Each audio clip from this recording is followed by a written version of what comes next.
నైరుతి బంగాళాఖాతం పశ్చిమ మధ్య బంగాళాఖాతం సమీపంలో సుస్పష్ట అల్పపీడనం కొనసాగుతుందని విశాఖ వాతావరణ కేంద్రం తెలిపింది. దీని ప్రభావంతో రాగల 48 గంటల్లో కోస్తాంధ్ర, రాయలసీమ, యానంలో ఉరుములు మెరుపులతో కూడిన వర్షాలు కురిసే అవకాశం ఉందని వాతావరణ శాఖ తెలిపింది.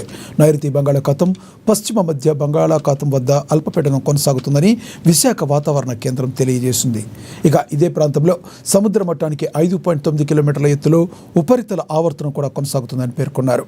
గంటకు 30 నుంచి 40 కిలోమీటర్ల వేగంతో ఈదురుగాలులు వీచే అవకాశం ఉందని హెచ్చరించారు. మత్స్యకారులు సముద్రం లోపలికి వేటకు వెళ్లవద్దని సూచించారు.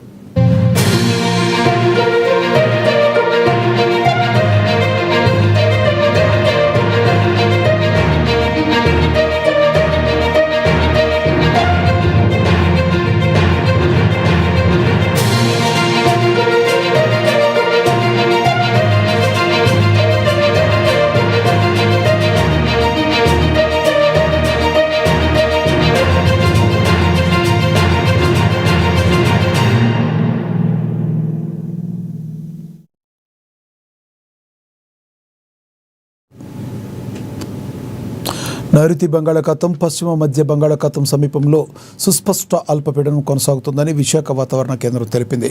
దీని ప్రభావంతో రాగల 48 గంటల్లో కోస్తాంధ్ర, రాయలసీమ, యానంలో ఉరుములు మెరుపులతో కూడిన వర్షాలు కురిసే అవకాశం ఉందని వాతావరణ శాఖ తెలియజేసింది. నైరుతి బంగాళాఖాతం పశ్చిమ మధ్య బంగాళాఖాతం వద్ద అల్పపీడనం కొనసాగుతుందని విశాఖ వాతావరణ కేంద్రం అధికారులు వెల్లడించారు. అదే ప్రాంతంలో సముద్ర మట్టానికి 5.9 కిలోమీటర్ల ఎత్తులో ఉపరితల ఆవర్తనం కూడా కొనసాగుతుందని పేర్కొన్నారు. గంటకు 30 నుంచి 40 కిలోమీటర్ల వేగంతో ఈదురుగాలులు వీచే అవకాశం ఉందని వారు హెచ్చరించారు. మత్స్యకారులు సముద్రం లోపలికి వేటకు వెళ్లవద్దని సూచించారు.